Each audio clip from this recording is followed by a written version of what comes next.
आम आदमी जब फरसूदा निज़ाम के ख़िलाफ़ आवाज़ उठाता है तो मुआशरे के ठेकेदार उसके ख़िलाफ़ इकट्ठा हो जाते हैं। VIP कल्चर के ख़िलाफ़ आवाज़ उठाने पर भी ये साहिब इक़्तिदार सब जमा हो गए और इकट्ठा हो गए। लेकिन ये सिर्फ मेरी आवाज़ नहीं बल्कि पूरे पाकिस्तानियों की आवाज़ है जिसे खामोश करने की कोशिश की जा रही है। वो ये याद रखें कि मैं अकेला नहीं हूँ बल्कि मेरे साथ लाखों करोड़ों पाकिस्तानी हैं, क्योंकि हम सब आम आदमी हैं।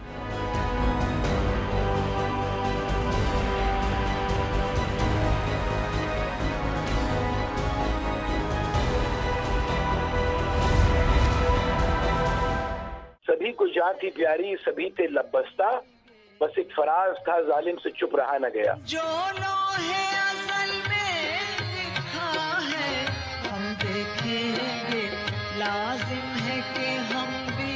15 सितंबर 2014 को एक आम आदमी ने अपने हक के लिए आवाज उठाई जब कराची से इस्लामाबाद जाने वाली PIA की परवाज PK 370 2 घंटे ताखीर का शिकार हुई।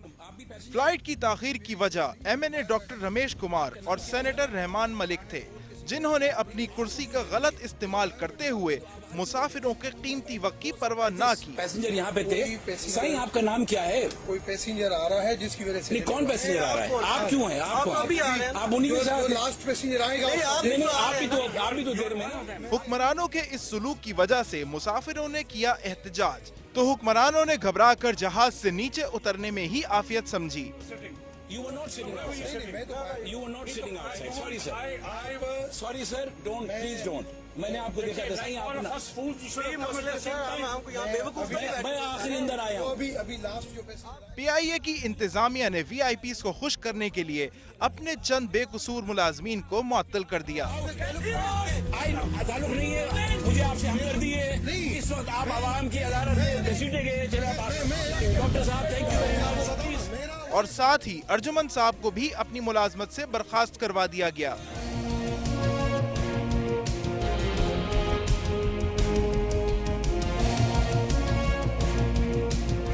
लेकिन इससे भी VIPs के बदले की आग ठंडी ना हुई और 29 जनवरी 2015 को समा TV की ब्रेकिंग न्यूज के मुताबिक कमेटी बराए रूल्स, रेगुलेशंस और प्रोसीजर्स ने अर्जुमन अजहर साहब की जुर्रत का नोटिस लेते हुए उनके खिलाफ FIR दर्ज कराने का हुक्म दिया।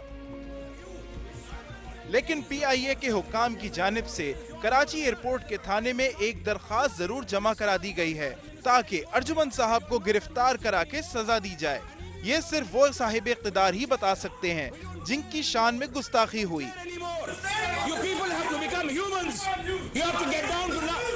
आप जमीन पे उतरे। क्या एक आम आदमी अपनी इज्जत के लिए आवाज भी नहीं उठा सकता? मुल्क के हर कोने से, हर तबके से मुझको हौसला अफजाई के पैगामात मिल रहे हैं, जो दरअसल मेरे लिए नहीं बल्कि आम आदमी के लिए हैं, जिसकी आवाज़ को खामोश करने की कोशिश की जा रही है।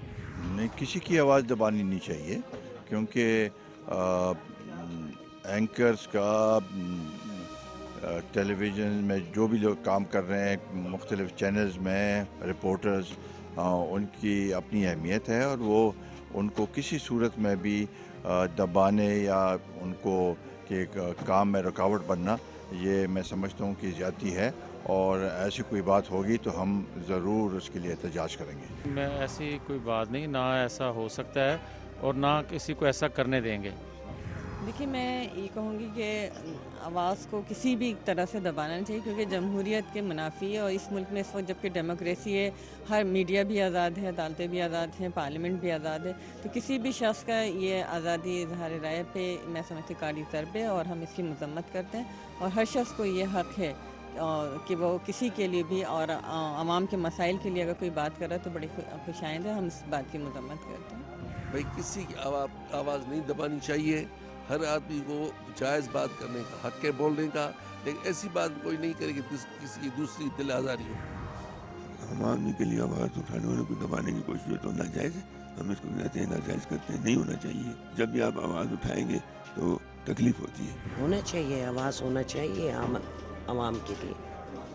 ये तो एक अच्छी बात है कि कोई तो है आवाज़ उठाने वाला।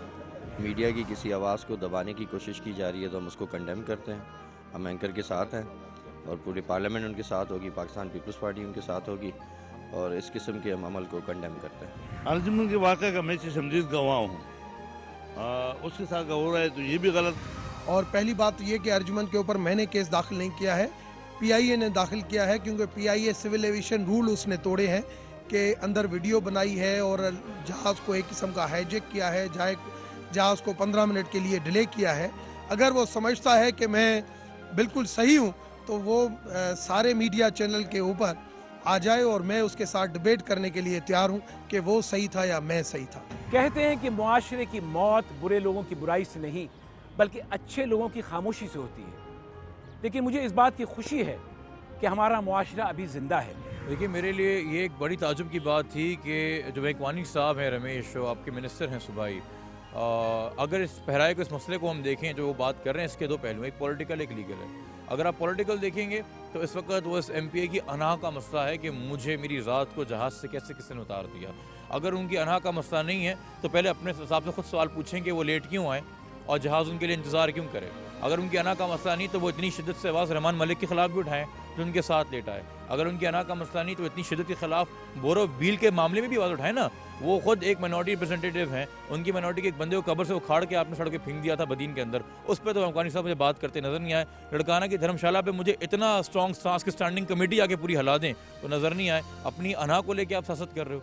यही सियासतदान बैठ के जब अपना कोई स्पेशल इंटरव्यू देना होता है अपना मुल्क से जिला वतनी से वापसी का, तो पूरे मीडिया से कहते हैं भाई तस्वीरें खींचो जहाज़ के अंदर, वीडियोस बनाओ। अर्जुमन साहब जो हैं अगर हक की आवाज़ के लिए एक वीडियो बनाते हैं सबूत देने के लिए वाकई में, वरना कल अर्जुमन साहब की बात को कौन यकीन करता, ये मीडिया भी यकीन नहीं करता अगर वो कहते हैं कि जी जहाज़ लेट हुआ था। उन्हें तो एविडेंस इकट्ठा किया ना, आप इसको क्राइम बना रहे हो। मगर पहले उस FIR के अंदर तो जो बंदा लेट आया था और जिसके चक्कर के प्रोटोकॉल के अंदर जहाज़ को रोका गया, जो कि एक तरीके से सिक्योरिटी का भी बड़ा मसला है कि आप जहाज़ और चीज़ें टाइम भी नहीं चला रहे।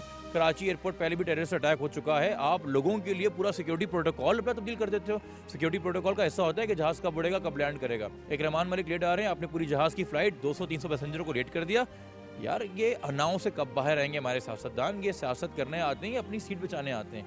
ये कौम के और आवाम के खिदमत गुजार नहीं हैं, ये अपनी कुर्सी के खिदमत गुजार हैं, उसी को पूछते हैं, उसी को मानते हैं। मुझे बहुत शर्म आई कि ऐसा एक्शन इतनी शिद्दत से उन्होंने अर्जुमन साहब पे लिया। बहुत ही अच्छा होता अगर उस कंप्लेन में FIR में अपना नाम भी डलवाते और रहमान मलिक का भी डलवाते, तो मैं खड़े होकर इनके लिए तालियां बजाता, इनको शाबाशी पेश करता। मगर एक अर्जुमन साहब को निशाना बनाना बहुत सरासर नाइंसाफ़ी इसलिए है कि सिलेक्टिव जस्टिस नहीं हो सकती। मैं उन लाखों लोगों का शुक्रगुजार हूँ जिन्होंने हर कदम पे मेरा साथ दिया। याद रखिए कि आज की उठाई हुई ये आवाज़ आइंदा आने वाली नस्लों को इस गलत रिवायत से बचा सकती है। मेरे नज़रिए में उसने आवाज़ उठाई तो सही है। उन्होंने मतलब किसी के लिए अच्छा किया। देखने जाओ तो गलत है ये, वो अपनी जगह तो सही थे ना, सारे मुसाफिर इंतज़ार कर रहे थे बेचारे, अब एक बंदे की वजह से सब लेट हो रहे थे, इस वजह से वो देखने जाओ तो गलत है ये सही बात नहीं है। उस जिसने आवाज़ उठाई है उसके ख़िलाफ़ FIR नहीं कटनी चाहिए, क्योंकि वो तो हक़ पे है ना भाई, वो तो हक़ पे है ना।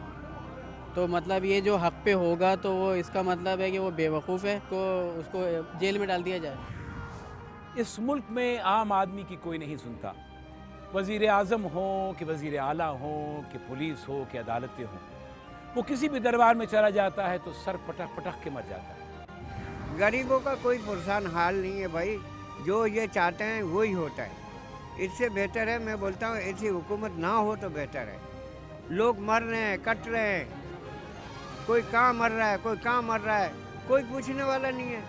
चोर डाकू उचक्कों के मज़े हैं, जहाँ जाते हैं अपनी कार्रवाई कर लेते हैं। बेसिकली बात यह है कि यहाँ पे आम आदमी की बात सुनने वाला कोई भी नहीं है।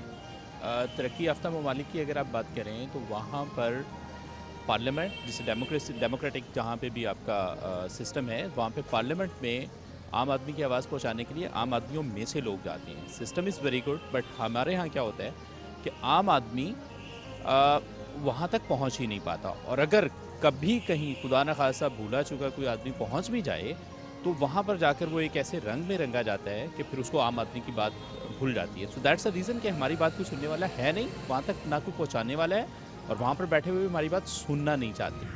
आप देखें कि जो बड़े बड़े इशूज़ हैं आम लोगों के, उसको हम एड्रेस तो करते हैं, लेकिन हल करने के लिए जो कोशिशें हैं वो तो उस तरह से उस अंदाज में नज़र नहीं आ रही। तो आम आदमी तो पिसा हुआ है, पाकिस्तान में 65 सालों में क्या हुआ, यही सूरत हाल हुई कि गरीब आदमी गरीब तर होता चला गया।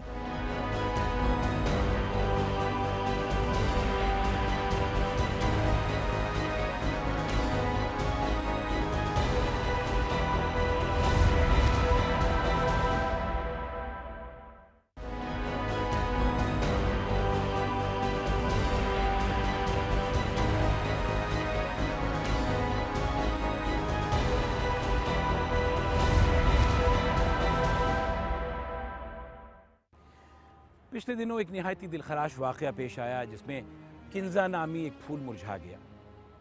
लेकिन सवाल ये पैदा होता है कि आम आदमी की कोई क्यों नहीं सुनता।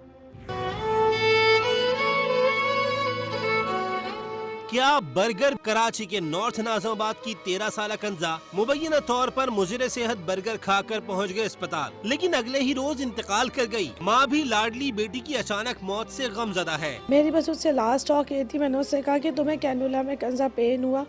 कहेंगे नहीं मुझे तो कोई दर्द नहीं हुआ। मैंने कहा मुझे तो इतना दर्द हुआ। वालिदैन ने निजी रेस्टोरेंट के खिलाफ कार्रवाई के लिए पुलिस से राब्ता किया। पुलिस का कहना है कि बचा हुआ बर्गर फॉरेंसिक टेस्ट के लिए भेज दिया है। ग़िज़ाई माहिरीन कहते हैं कि बाहर का खाना सेहत पर वैसे भी मुज़र असरात डालता है, लेकिन 13 साला कंजा की मौत की हकीकत तज्ज़ियाती रिपोर्ट आने के बाद ही सामने आ सकेगी। नाज़रीन, मैं यहाँ पर इस वक्त डॉक्टर बारी के क्लिनिक में मौजूद हूँ। डॉक्टर बारी किंजा के वालिद हैं और किंजा वो बच्ची है जो पिछले दिनों फूड पॉइजनिंग के नतीजे में हमसे जुदा हो गई। उसके बाद क्या हुआ, क्या हो रहा है फैमिली के ऊपर, ये क्या चाह रहे हैं और उनको किस किस्म की मुश्किलात पेश आ रही हैं, ये मैं डॉक्टर साहब से बात करूँगा। FIR रजिस्टर हुई कि नहीं हुई है, इन्वेस्टिगेशन हुआ है कि नहीं हुआ है, और किस डायरेक्शन में जा रहे हैं। डॉक्टर साहब, पहले तो बहुत अफसोस है कि ये नागाहानी वाक़या पेश आया आपके यहाँ। कुछ थोड़ी सी डिटेल दीजिए, हम सब ने सुना लेकिन बताइए क्या हुआ एग्जैक्टली। एक्चुअली मैं खाना खाने गया नहीं था, उस दिन स्ट्राइक हो गई थी MQM की, यहाँ सब एरिया बंद था। किसी ने मुझे बताया कि गोल्डन गेट पूरा खुला हुआ है, वहाँ गया तो दिल पसंद खुला हुआ था। वहाँ से मैंने 4 बर्गर पार्सल करके घर पे लेके आया। ये टाइम था 9:30-10 के दरमियान का रात में। मेरे बच्चों और बीवी ने 10:30 बजे ये बर्गर खाए और सुबह 4-5 बजे से उनको तबीयत ख़राब होनी शुरू हुई, मोशन और उल्टियाँ होनी शुरू हुई। सुबह किसी न किसी तरह गुजर गई। सुबह 11 के 12 के दरमियान में हम इन्हें अपने घर के करीब एक हॉस्पिटल में ले गए। वहाँ इनको ड्रिप वगैरह लगनी शुरू हुई, सब कुछ सही था। शाम को 4:30-5 बजे मेरी एक बेटी की तबीयत ज़्यादा ख़राब होनी शुरू हुई। उसको वहाँ नेबुलाइज करते करते जब वो ज़्यादा फेंट होने लगी तो हम उसे ज़ियाउद्दीन हॉस्पिटल ले गए। वहाँ 2 घंटे ज़ियाउद्दीन हॉस्पिटल में उसकी इमरजेंसी ट्रीटमेंट होती रही। 4 ही बर्गर थे, एक फैमिली के 4 लोगों ने लिए, जिसमें 6 साल का बच्चा भी था, 11 साल का बच्चा था, 13 साल की बच्ची थी जो मेरी एक्सपायर हो गई, और 40 साल की मेरी वाइफ थी। जब 100% एक ही चीज़ से कुछ हुआ है तो वो ज़ाहिर बात है उसी वजह से हुआ है। और उस दिन ना मेरे बच्चों ने कोल्ड ड्रिंक पी ना और कोई चीज़ खाई, क्योंकि स्ट्राइक हो गई थी, पूरा एरिया बंद था। वरना 10 दफ़ा हम क्लिनिक से जाते हुए कोई चीज़ ले जाते हैं, आइसक्रीम ले गए, ये ले गए, वो ले गए। इवन उस दिन कोल्ड ड्रिंक भी अवेलेबल नहीं थी, क्योंकि जब ये स्ट्राइक होती है तो यहाँ एक चीज़ बंद हो जाती है। हुकूमत ने किस इदारे से रुजू किया? SSP से 1 दफ़ा मिला था और DIG से 2 दफ़ा मिला हूँ। 1 दफ़ा FIR कटने से पहले, 1 दफ़ा FIR कटने हुआ। और क्या रिस्पांस मिला आपको? लेकिन पहले जब मैं उनसे मिला तो वो यही बोल रहे थे कि पहले रिपोर्ट आने दें, फिर देखेंगे, ये करेंगे, वो करेंगे। बहरहाल FIR नहीं कटी। किसी से आप कुछ कहना चाहेंगे, हुकूमत के किसी फ़र्द से या किसी और इदारे से, अल्लाह की ज़ात के अलावा? मुझे तो अल्लाह की ज़ात से उम्मीद है और यहाँ किसी से कोई उम्मीद नहीं, किसी भी इदारे से कोई उम्मीद नहीं है। मेरी बच्ची का वाक़या हुआ जुमे को, ठीक है, जुमे को गवर्नमेंट ने, पुलिस ने वो सैंपल लिया है।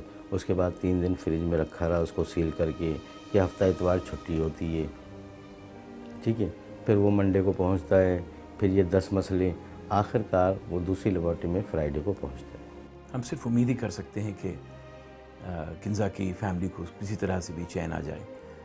लेकिन सच ये है कि अगर बर वक्त इंसाफ मिल जाए और वो लोग जिनकी वजह से उसकी मौत वाक़ई हुई उनको सज़ा मिले या कैफरे किरदार तक पहुँचाया जाए तो शायद किसी तरह से चैन इनको मिले। और ऐसे जितने वाक़यात होते हैं उन लोगों को भी वक्त पे इंसाफ मिल जाए तो शायद फैमिलीज़ को चैन सुकून मिल जाए।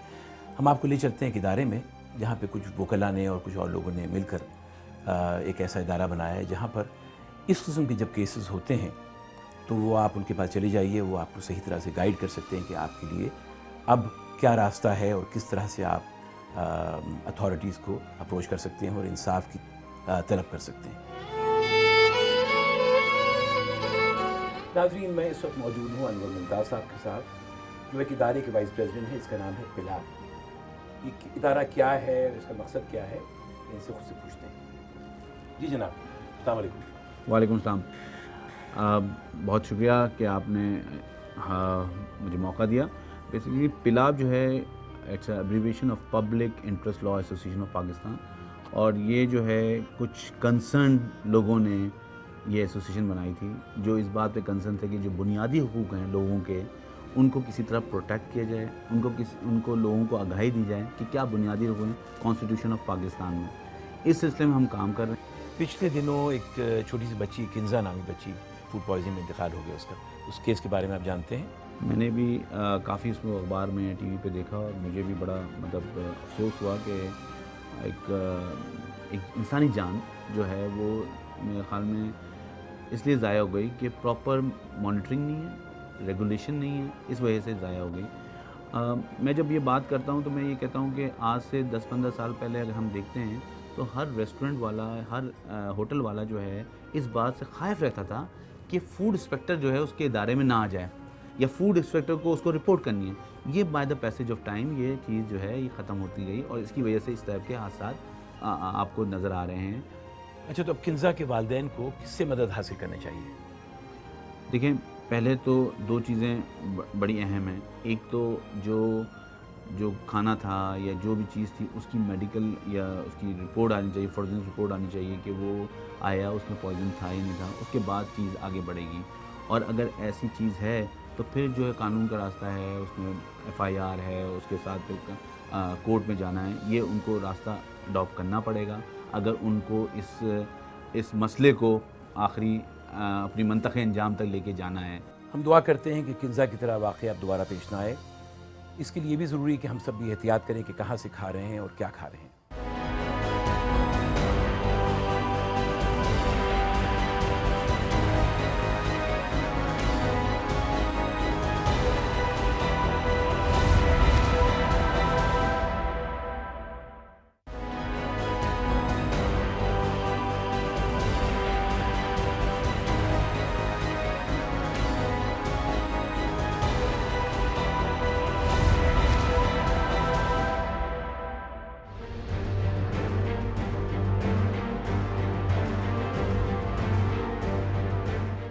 दिसंबर 2014 सुबह 6 बजे दुरानी स्ट्रीट बनीगाला में जिशान नामी आदमी का घर था मुसल्लह डाकुओं के निशाने पर। डाकुओं ने दीवारें फलांग ली, खिड़की की ग्रिल तोड़ने में हुए नाकाम और फिर घर के पिछले दरवाजे से लाउंज में दाखिल हुए। ग्रिल पूरी टूटी हुई थी, हमने अभी वेल्ड कराई है वो, तो वहाँ से वो अंदर जब नहीं आ सके हैं तो फिर वो पूरे घर में फिरे हैं, उन्होंने जगह ढूंढी है कि कहीं से अंदर आए।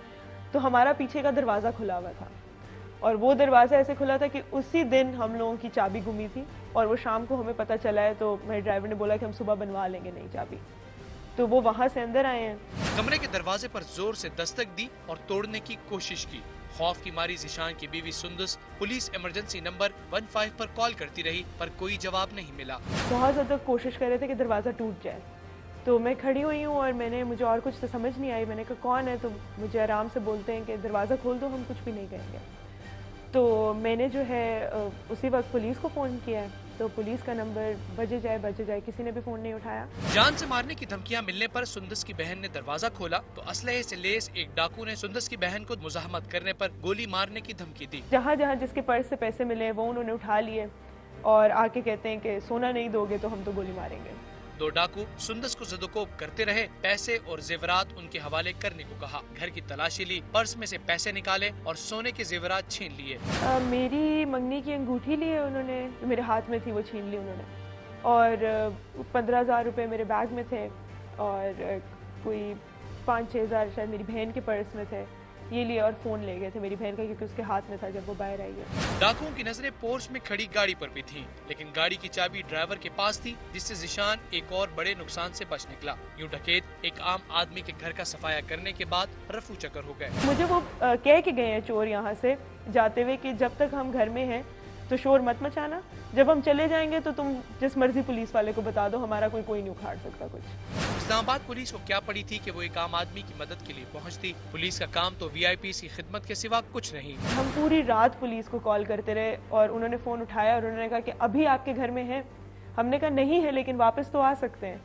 और उन्होंने कहा लेकिन अगर अभी नहीं है तो फिर हमें आने की ज़रूरत नहीं है। हमने लॉ एनफोर्समेंट को कभी भी वो इम्पोर्टेंस और वो अहमियत और वो तरजीह नहीं दी जो कि हमें देनी चाहिए थी, और उसका नतीजा है कि आम आदमी सबसे ज़्यादा सफ़र कर रहा है, उस पर सबसे ज़्यादा उसको नुकसान हो रहा है। ज़िशान की ये ख्वाहिश थी कि वो थाना बनीगाला इस्लामाबाद पहुंचकर डकैती का पर्चा दर्ज करवाए, लेकिन साथ ही उसको ये भी पता था कि एक आम आदमी की कोई सुनवाई नहीं होती। इसलिए पुलिस स्टेशन जाना वक्त का ज़िया समझकर खामोशी इख्तियार की। मैं नहीं पुलिस स्टेशन जा सकता क्योंकि मुझे पता है तो आई डोंट नो कि मैं किस तरह उनसे क्या बात करूँगा, किस तरह उनके साथ फाइल लिखवाऊंगा, और वो कुछ करेंगे भी नहीं करेंगे हमारे लिए। ये तो मतलब रेफरेंसेस के साथ तो कोई भी काम हो जाता है ना पाकिस्तान में, ये तो फिर कोई भी काम होता है, कोई बंदा जेल में हो भी बाहर आ जाता है। 24 जनवरी 2015 रात 1 बजे ज़िशान एक बार फिर डाकुओं के निशाने पर। ज़िशान अपनी कार में जब कोरंग नाले के करीब पहुंचा तो रास्ते को पत्थर रखकर बंद किया गया था। ज़िशान की छठी इसने काम कर दिखाया और गाड़ी को पत्थरों के ऊपर से गुजारने में कामयाब हुआ। ज़िशान का कहना है कि गाड़ी गुजारने के फौरन बाद 3 डाकू झाड़ियों में से बाहर निकल आए, लेकिन ज़िशान डाकुओं को चकमा देने में कामयाब हुआ। मैं आया था 1:30 बजे, रात के 1 बजे हम लोग आए थे।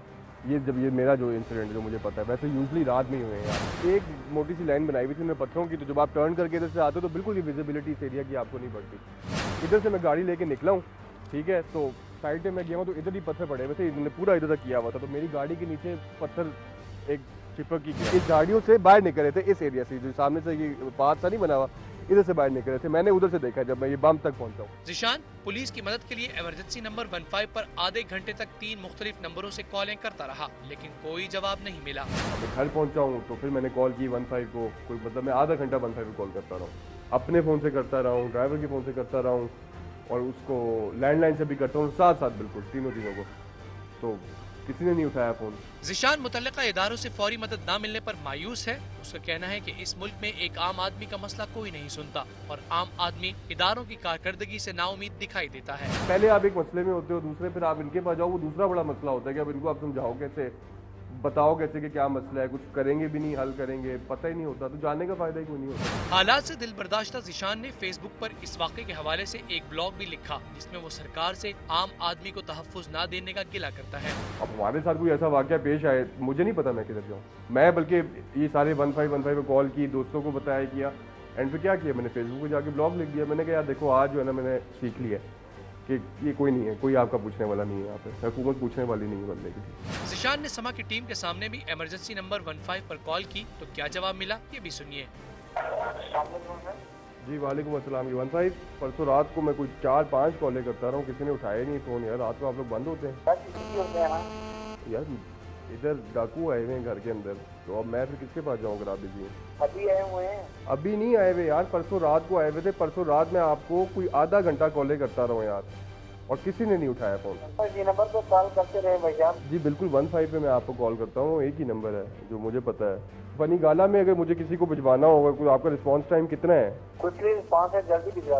नहीं क्विकली मतलब कोई मुझे पता होना कि आधे घंटे में पहुँचेंगे, घंटे में पहुँचेंगे, 2 मिनट में पहुँचेंगे, नहीं है। मैं भरोसा मेरा मतलब नहीं है उसके ऊपर। अनफॉर्चुनेट है, मतलब मेरा है कि यार कोई एक ऐसा अदारा हो हमारा जिसको मैं कॉल करूं, मुझे बिल्कुल पता हो कि यार आएंगे इधर और ढूंढ निकालेंगे उन लोगों को। इस कहानी का रुख उस वक्त यकसर तब्दील होता है जब डाकू एक वीआईपी की कार को रिंग रोड से ही छीनने में होते हैं कामयाब। 27 जनवरी की दरमियानी शब नून लीग के रहनुमा और मतरूका वक्फ इमलाक बोर्ड के चेयरमैन सिद्दीक अल फारूक की गाड़ी रिंग रोड से छीन ली गई। चोरी की इत्तला मिलते ही विफाकी पुलिस में खलबली मच गई। IG इस्लामाबाद ताहिर आलम खान के हुक्म पर दाखिली और खारजी रास्तों की नाकाबंदी की गई। क्योंकि ये गाड़ी एक वीआईपी शख्स की थी तो पुलिस ने दिन रात एक कर दिए। यूं 20 से 22 घंटे में मज़कूरा कार LES 1147 बाराकाऊ के इलाके से बरामद कर ली गई। 15 और दीगर लोगों को कहा तो ये हुआ कि बर वक्त नाकाबंदी हो गई, और उस नाकाबंदी की वजह से गाड़ी जो चोर थे वो लेकर जा नहीं सके। मीनवाइल आईजी साहब ने भी मुझे फ़ोन किया, क्योंकि टेलीविज़न जो चैनल्स हैं उन पर ख़बर भी चल गई थी। और फिर ये हुआ जनाब कि नेक्स्ट डे 12 को में वो गाड़ी खड़ी पाई गई और यूँ कोई 20-22 घंटे के बाद गाड़ी मिल गई। पुलिस ने फुर्ती शायद इसलिए भी दिखाई कि सिद्दीक अल फारूक इस्लामाबाद पुलिस की कारकर्दगी पर उंगली न उठाएं। माशाल्लाह हमारी पुलिस वाले बहुत से लोग, उनकी नज़रें जो हैं वो लोगों के पर्स पर होती हैं और लोगों को रिलीफ देने पर कम है। ज़ीशान और सुंदस का ताल्लुक एक आम घराने से था, इसलिए मुतल्लिका इदारों ने तो इमरजेंसी कॉल अटेंड करने की जहमत तक नहीं की। ये प्रोटोकॉल की बात तो बहुत से लोग करते हैं, उन्हें प्रोटोकॉल नज़र आता है, सियासतदानों का दूसरे लोगों का नज़र नहीं आता, उनकी हिफाजत भी ज़रूरी है। इस्लामाबाद और इससे मुल्हिका टाउन्स में चोरी और डकैती के वाक़यात उरूज पर हैं और बेयारो मददगार अवाम को जराइम पेशा अफराद के रहमो करम पर छोड़ दिया गया है। 9:42 थे या 43 मिनट कोई टाइम था और 2 लड़के जो है वो दाखिल हुए। उन्होंने कहा जी कि पिस्टल निकाले और कहा कि जो कुछ है निकालो। उसके बाद क्या बस वो कैश वगैरह तो उनको हमने हैंड ओवर कर दी सारी। जितने इदारे हैं वो सारे इन्हीं जो बड़े लोग हैं इनको प्रोटेक्ट करने के लिए, बाकी आम आदमी के लिए तो खैर इस मुल्क में कोई कानून है ही नहीं, क्योंकि बड़े आदमी का अगर किसी का वाक़या हो तो 24 घंटे के अंदर बंदे भी ट्रेस हो जाते हैं, बंदे भी पकड़े जाते हैं, चीज़ें बरामद हो जाती हैं। जिस तरह मैंने अभी मिसाल दी आपको सिद्दीक अल फारूक साहब का, गाड़ी इनकी छीनी गई और दूसरे दिन ही उनको मिल गई हो। तो अगर इस तरह हमारी गाड़ी होती है किसी और बंदे की होती तो अभी तक केस चल ही रहा होता और ढूंढ रहे होते वो। 2 एक लड़के आए इधर मोटरसाइकिल खड़ा किए बाहर, जो ऊपर आए तो पिस्टल निकाल के मेरे कान पट्टी पे रख दिया, बोला जो भी है जी निकालो। हमारे मुल्क में एक आम शहरी की जिंदगी मसाइल की आमाजगा बन चुकी है, लेकिन हुकूमत के पास मुतल्लिका इदारों की कारकर्दगी बेहतर बनाने का कोई मंसूबा नजर नहीं आता। सारे शहरी जो है वो उनके हकूक़, उनके राइट्स एक जैसे हैं। जितना किसी वीआईपी की ज़िंदगी कीमती है या उसका माल कीमती है, वही अहमियत जो है एक आम आदमी को भी देने की ज़रूरत है, एक आम सिटीज़न को, और ये हुकूमत की जिम्मेदारी है और मेरा ख्याल है उसकी तरफ तवज्जो देने की ज़रूरत है। वैसे तो शहर इक़्तिदार में एक आम आदमी की कहीं भी सुनवाई नहीं होती, लेकिन बात हो बाअसर अफराद यानी VIPs की तो हर इदारा उनकी खिदमत के लिए अलर्ट रहता है। शायद यही वजह है कि हमारे मुल्क में आम आदमी का इदारों पर एतबार खत्म होता जा रहा है। आम आदमी के सब्र का पैमाना लबरेज होता दिखाई देता है और हालात के सताए हुए लोग सड़कों पर अदालत लगाने को तरजीह दे रहे हैं, जिसकी जिंदा मिसाल डाकुओं के खिलाफ कराची और फैसलाबाद के पुरतशद्दुद वाक़यात से मिलती है। हुकूमत और मुतल्लिका इदारों की अव्वलीन जिम्मेदारी शहरियों के जानो माल के तहफ़्फ़ुज़, जराइम का खात्मा और फौरी इंसाफ को यकीनी बनाना है, ताकि एक आम आदमी सुकून की जिंदगी गुजार सके। दुनिया के सबसे ताकतवर मुल्क के सदर ओबामा का अखलाक देखिए, और काश हमारे लीडर्स भी इनसे कुछ सीख लें। अमेरिका दुनिया का ताकतवर तरीन मुल्क है और उसी हिसाब से सदर ओबामा दुनिया के ताकतवर सदर हुए।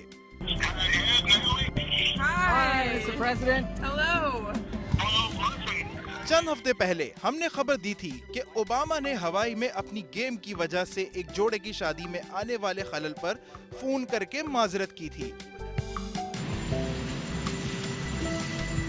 उनके इखलाक की एक और मिसाल मुलाहिजा फरमाइए कि हाल ही में वो एक जहाज में सवार होने के लिए जा रहे थे कि उनके गार्ड ने उनको सलूट किया, लेकिन शायद सदर ओबामा की नजर उस पर नहीं पड़ी और बगैर जवाब दिए वो जहाज के अंदर चले गए। अंदर जाकर उन्होंने पायलट से हाथ मिलाया, मगर कुछ याद आने पर जहाज से दोबारा नीचे आ गए। वो उसी गार्ड से हाथ मिलाने आए जिसके सलूट का जवाब देना वो चंद लम्हों पहले भूल गए थे। उनके इस रवैये ने सोशल मीडिया पर बहुत दाद समेटी, लेकिन पाकिस्तान के अवाम यही हसरत करते रहे कि इस तरह के हुक्मरान हमारे हिस्से में कब आएंगे। अभी पिछले दिनों प्राइम मिनिस्टर साहब इस्लामाबाद में आपारा मार्केट पहुंच गए आटे दाल का भाव मालूम करने के लिए। इसमें कहां तक सदाकत है और कहां तक दिखावा, ये आप बेहतर जानते हैं। 107 रुपए लीटर पेट्रोल था और आज 70 रुपए हो चुका है। 70 रुपए पेट्रोल 37 रुपए सस्ता करने का क्या असर पड़ा? वजीर आजम कीमतों का हाल जानने इस्लामाबाद के बाजारों में जा पहुंचे। चंद माह पहले अवाम की पहुंच से दूर होने वाले आलू की कीमत का हर दुकानदार से सवाल किया। आलू क्या भाव है? मियां साहब 30 रुपए किलो है जी 30 रुपए किलो और आज से 4 महीने में 6 महीने पहले कितना था? 80 रुपए किलो था। प्याज का क्या रेट है? प्याज भी यही है 30 रुपए किलो। पहले क्या था? प्याज 60 रुपए किलो। 60 रुपए। दुकानदारों ने भी इन सब्जियों के दाम जरूर बताए जिनकी कीमतें कम हुई हैं।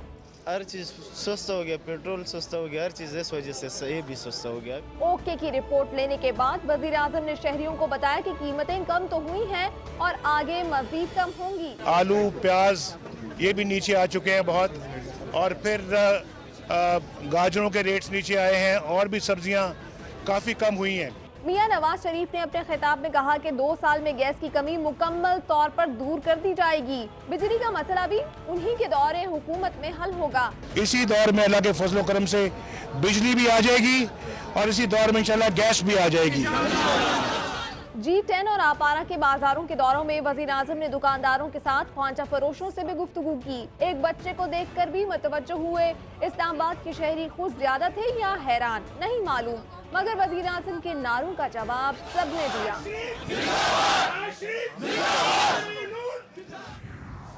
आम आदमी की बेकसी, आम आदमी की बेबसी पर रोया जाए या कुछ कहा जाए कम है, लेकिन कहे बगैर रहा भी नहीं जाता। तौकीर चुगताई की अल्फाज आम आदमी की नज़र।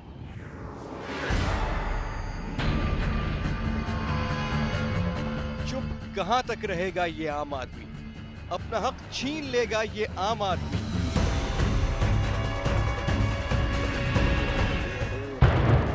जानता है ये बातिल की ताकत है क्या, फिर भी बोलेगा सच। तख्त होता है क्या और हुकूमत है क्या, फिर भी बोलेगा सच।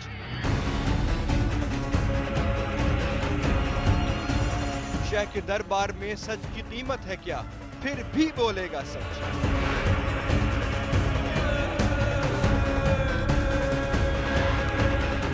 जानता है अदालत का हर फैसला, फिर भी बोलेगा सच।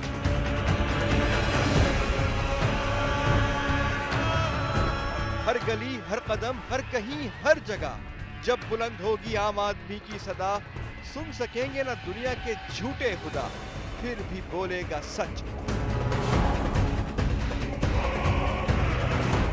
सच की खातिर मरेगा ये आम आदमी, अपना हक छीन लेगा ये आम आदमी।